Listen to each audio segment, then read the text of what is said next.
ubat tu tak bagus lah. Doktor, saya dah guna inhaler tau. Saya rasa kan, ubat tu tak bagus lah. Encik, cuba demonstrate kepada doktor macam mana guna inhaler.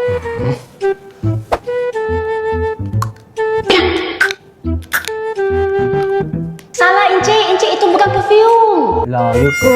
Dia kata spray, so saya spray je lah kat badan. Malah saya tahu. Encik, cara guna inhaler macam ni. First, kita kena shake. Lepas tu, kita kena tekan. Kita kena terus hisap. So, always remember, inhaler ni kena masuk dalam mulut macam ni.